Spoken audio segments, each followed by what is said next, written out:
Assalamualaikum warahmatullahi wabarakatuh. Perkenalkan, nama saya Nimang Kurnia Asiska, NIM S19194 dari kelas S19D, Prodi Sarjana Keperawatan, Fakultas Kesehatan, Universitas Kusuma Husada Surakarta. Di sini saya akan menyampaikan tentang pendidikan seksual atau sex education.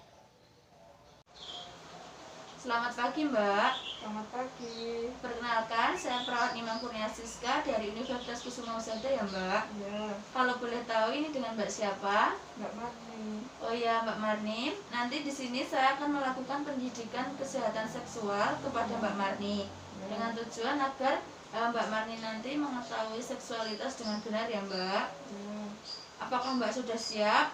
sudah. Nanti kontrak waktunya hanya 7 menit ke depan ya, Mbak. Ya, Baik, sebelumnya Mbak apakah tahu tentang seksualitas? sedikit tahu sih. Contohnya apa? Ya, seperti berhubungan dengan lawan jenis seperti itu. Oh ya, ini nanti saya akan menyampaikan ya Mbak terkait seksualitas secara keseluruhan. Ini nanti ada buku, jika ada yang penting bisa dicatat.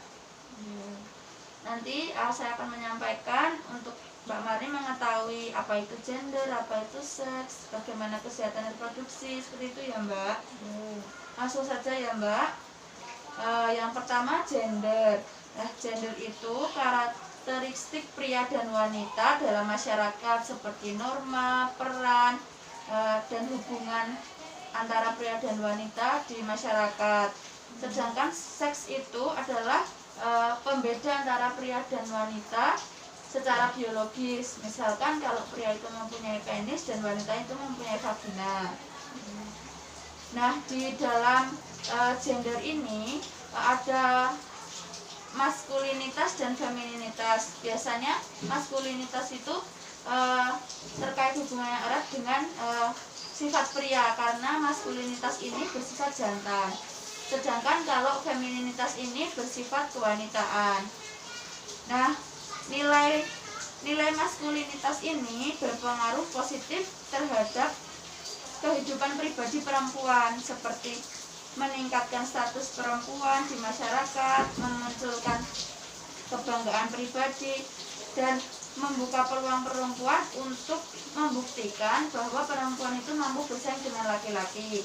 Sedangkan kalau femininitas itu, nilai femininitas itu berkaitan dengan peran perempuan yang berpengaruh besar dalam menciptakan keharmonisan dalam keluarga.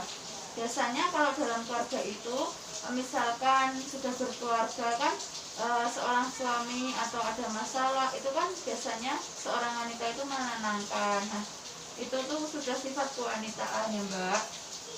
Nah, di pembagian peran gender ini dan pandangan yang bias gender bersumber dari budaya patriarki dan budaya matriarki. Kalau budaya patriarki itu biasanya cenderung ke mengutamakan ke laki-laki, sedangkan budaya matriarki itu cenderung mengutamakan perempuan. Nah, dari pembagian gender ini dapat berpotensi untuk menimbulkan ketidakadilan bagi pria dan wanita. Nah, ketidakadilan ini dimanifestasikan salah satunya adalah stereotip. Nah, stereotip ini berkonotasi negatif. Misalkan biasanya laki-laki itu dianggap sebagai keras, egois, terus kemudian kasar, rasional, seperti itu. Kalau perempuan biasanya dikenal dengan cerewet, penakut, lemah, seperti itu ya Mbak. Nah, langsung masuk ke kesehatan reproduksi. Kesehatan reproduksi itu sendiri adalah sesuatu yang berkaitan dengan kesehatan seksual ya Mbak. Nah, itu untuk mencegah, menjaga, dan mengembalikan fungsi organ seksual itu sendiri. Kemudian kalau seksualitas itu sendiri adalah cara manusia mengekspresikan sebagaimana manusia menjadi makhluk seksual. Terus kemudian, nah di dalam kesehatan reproduksi dan seksualitas ini, manusia kan bertumbuh kembang, jadi tidak langsung reproduksi ini tidak langsung matang dari kecil ya Mbak.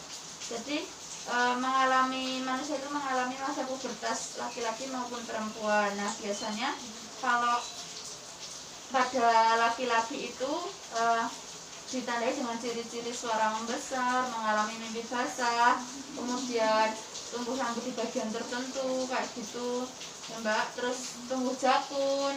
Kalau perempuan itu mengalami menstruasi, payudara membesar, pinggul membesar, suara melengking. Nah itu. Nah di kesehatan reproduksi ini sendiri juga ada beberapa gangguan seperti infeksi menular seksual kayak gitu Mbak. Jadi kita itu sebagai, kita kan masih remaja ya Mbak, kita harus menjaga pergaulan kita, kemudian agar tidak ada gangguan seperti infeksi menular seksual seperti itu. Nah itu bisa diakibatkan dari hubungan yang seksual yang berganti-ganti jika sudah beristri atau yang lain, atau penggunaan jarum suntik secara bersamaan seperti itu. Nah infeksi menular seksual itu contohnya gonorrea, sifilis, terus ada juga penyakit HIV/AIDS. HIV/AIDS itu disebabkan oleh HIV itu virusnya, sedangkan AIDS itu penyakitnya. Biasanya HIV/AIDS ini adalah penyakit yang lumayan cukup besar di Indonesia karena banyak yang mengalami. Itu menyerang imun kekebalan tubuh, Mbak. Jadi tidak HIV/AIDS ini tidak langsung diketahui gejalanya saat ini. Jika tertular, nanti bertahap beberapa tahun baru bisa tahu kalau itu HIV/AIDS seperti itu. Nah, di perempuan tadi kita mengalami menstruasi seperti itu, kita itu tandanya kita sudah reproduksinya secara matang ya Mbak, sudah bisa dibuahi seperti itu. Jadi misalkan melakukan hubungan sudah boleh, tetapi harus menikah terlebih dahulu. Nah kebanyakan anak zaman sekarang di Indonesia adalah hamil di luar nikah. Itu mungkin bisa menyebabkan beberapa akibat seperti retoknya rumah tangga ataupun aborsi. Nah, yang di sini saya garis bawah adalah aborsi, karena aborsi itu sendiri juga dapat mengakibatkan gangguan yang lain. Misalkan belum waktunya dibuahi rahimnya, itu kan akan menimbulkan juga nanti bayinya kan misalkan lahir secara prematur atau mengalami kecacatan. Nah, itu juga nanti kalau misalkan diaborsi mempengaruhi juga kepada rahimnya kayak gitu ya Mbak. Nah untuk HIV/AIDS tadi penularannya itu bisa melalui jarum suntik, darah, air liur, air ludah itu, kemudian keringat. Jadi sekarang kita harus tetap menjaga seperti itu. Kalau di rumah sakit ataupun penggunaan jarum suntik narkoba atau alat hisap narkoba itu juga nggak boleh ya Mbak. Nah di kesehatan reproduksi ini sendiri, di seksualitas ini juga ada hak kita, hak manusia, juga hak secara hukum di negara. Misalkan kita ada kekerasan seksual atau pelecehan, itu kita itu dilindungi oleh hukum negara, itu ada undang-undangnya. Dan kita sebagai hak asasi manusia itu kan kita mempunyai kebutuhan ya seksualitas itu. Seksualitas tidak hanya kebutuhan kita berhubungan, tidak, tetapi seksualitas itu kepuasan kita untuk untuk menjaga kesehatan reproduksi itu sendiri ya Mbak. Jadi seperti itu. Nah mulai dari sekarang kita tuh harus mengetahui seksualitas ini secara benar, karena tidak bisa disalahartikan.